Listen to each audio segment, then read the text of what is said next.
Botany BSc third अब final year. प्रश्न 15 COD रासायनिक ऑक्सीकरण मांग क्या है? सीओडी का मापन किस विधि द्वारा किया जाता है, समझाइए।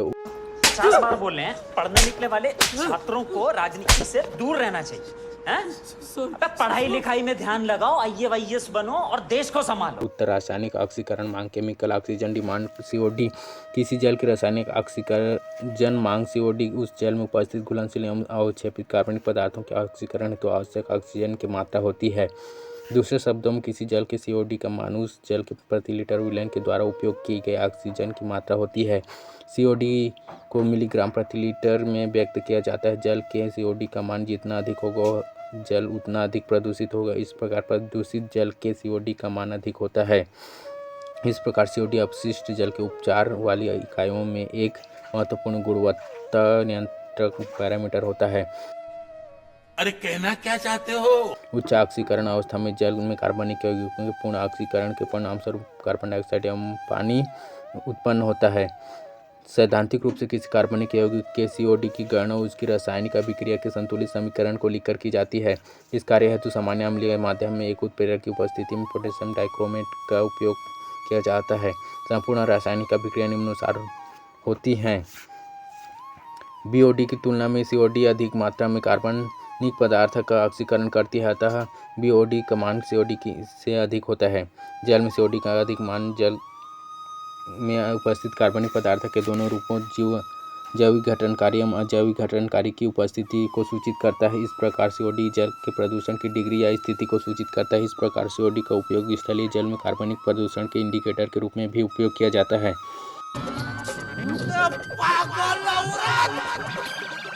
तुझे अक्ल है? तू क्या बोल रही है? चुप! चुप हो जा, सातवीं फेल। चुप! एक शब्द नहीं बोल।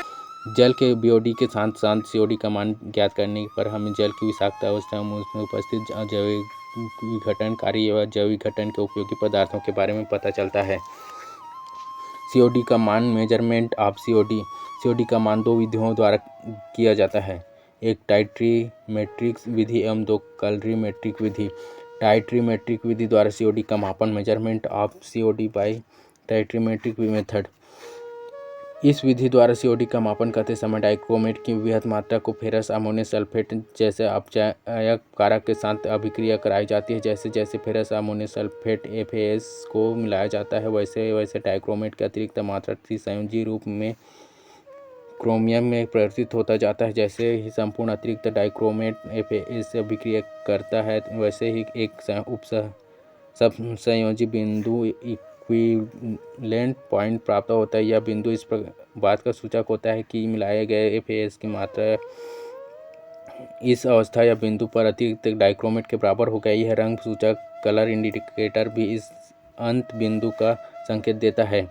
इसे पोटेशियोमेट्रिक सूचक इलेक्ट्रोड के साथ ऑटोमेटेड भी किया जा सकता है। इसके पश्चात हम यह गणना कर सकते हैं कि डाइक्रोमेट की कितनी मात्रा ऑक्सीकारक कार्बनिक पदार्थ की ओर गति करती है। इसका पता इस बात से चलता है कि प्रारंभ में ऑक्सीकारक की कितनी मात्रा मिलाई गई थी और अंत में इसकी कितनी मात्रा शेष बची है।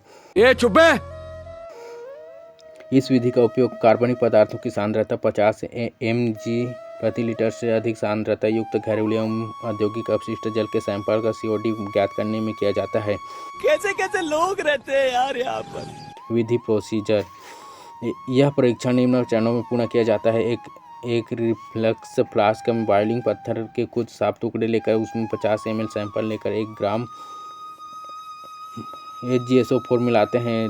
इस फ्लास्क में 5 ml कॉन्क H2SO4 डालकर विलयन में तेजी से तब तक घुमाते हुए हिलाते हैं जब तक कि HgSO4 घुल नहीं जाता है।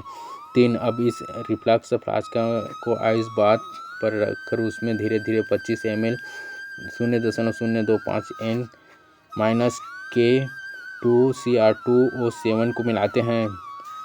4 उपरोक्त ठंडे विलयन युक्त रिफ्लक्स फ्लास्क को घुमाकर हिलाते हुए उसमें धीरे धीरे 70 ml सल्फ्यूरिक अम्ल और सिल्वर सल्फेट विलयन मिलाया जाता है। सावधानी प्रिकॉशन। फ्लास्क के बॉटम की स्थानीय हीटिंग लोकल हीटिंग को रोकने तथा रिफ्लक्स से विलयन को बाहर निकालने से रोकने के लिए रिफ्लक्स मिक्सचर को बढ़ने पर गर्म करते हुए भली भांति मिला लिया जाता है। 5 यदि जल के सैंपल में वाष्पशील कार्बनिक पदार्थ उपस्थित है तब एलिन कंडेंसर में उसे रखकर कंडेंसर की सहायता से सैंपल में सल्फ्यूरिक अम्ल सिल्वर सल्फेट विलयन की कुछ मात्रा फ्लास्क को ठंडा करते समय मिलाई जाती है। ऐसा करने पर वाष्पशील कार्बनिक पदार्थ की वाष्प के रूप में हानि रुक जाती है। अरे मैं क्या बताऊं मैं क्या बताऊं 6 इस फ्लास्क एवं रिफ्लक्स को 2 घंटे तक गर्म किया जाता है। कुछ अपशिष्ट जल के लिए 2 घंटे कोई रिफ्लक्स समयावधि आवश्यक नहीं होती है। ज्ञात या स्थिर संगठन युक्त अपशिष्ट जल में उपस्थित पदार्थों को अधिकतम ऑक्सीकरण में लगने वाले समय का निर्धारण करने के पश्चात सैंपल को पुनः अल्पावधि के लिए गर्म करके रिफ्लक्स किया जाता है। 7 अब इस फ्लास्क को ठंडा करने के पश्चात कंडेंसर को 25 ml आसुत जल में धोया जाता है। 8 यदि गोल बॉटम युक्त फ्लास्क का उपयोग किया गया है तब मिश्रण को 500 ml क्षमता वाले एलनमेयर फ्लास्क में स्थानांतरित करके रिफ्लक्स को आसुत जल से 3-4 बार धोकर रखा जाता है।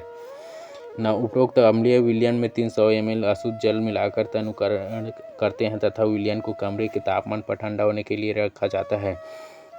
10 उपरोक्त ठंडे विलयन में फेरोइन सूचक की 10 बूंदें मिलाकर इस विलयन में उपस्थित अतिरिक्त एक्सेस डाइक्रोमेट की मात्रा ज्ञात करने 0.25 N फेरस अमोनियम सल्फेट विलयन के साथ अंत बिंदु इन पॉइंट तक टाइट्रेशन किया जाता है। अंत बिंदु पर विलयन का नीला हरा रंग कुछ समय के लिए लाल भूरे रंग में परिवर्तित हो जाता है। इस रंग परिवर्तन को ध्यान से देखना होता है। 11 अब उपरोक्त अनुसार अभिकर्मकों युक्त एक ब्लैंक विलयन विआयनीकृत आसुत जल लेकर रिफ्लक्स करने के पश्चात जल के सैंपल को बराबर मात्रा वाले आसुत जल के साथ इसका टाइट्रेशन करते हैं। नहीं गणना कैलकुलेशन जल के सैंपल में COD की गणना mg प्रति लीटर में निम्न सूत्र की सहायता से की जाती है। COD mg प्रति litre A - B × m × 8000 upon volume of sample in ml। यहाँ पर A बराबर ब्लैंक विलयन के टाइट्रेशन में प्रयुक्त FeNH4 whole square 2 SO4 whole square 2 का आयतन। B बराबर सैंपल के टाइट्रेशन में प्रयुक्त FeNH4 whole square 2 SO4 square 2 का आयतन। M बराबर FeNH4 whole square 2 SO4 whole square 2 विलयन की मोलरता। C बराबर परीक्षण में उपयोग किए जाने गए सैंपल का आयतन। 8000 बराबर ऑक्सीजन का मिली इक्विवेलेंट भार तुल्यांकीय भार गुणा 1000 ml प्रति लीटर। हाँ भाई कैसी लगी आगे स्वाद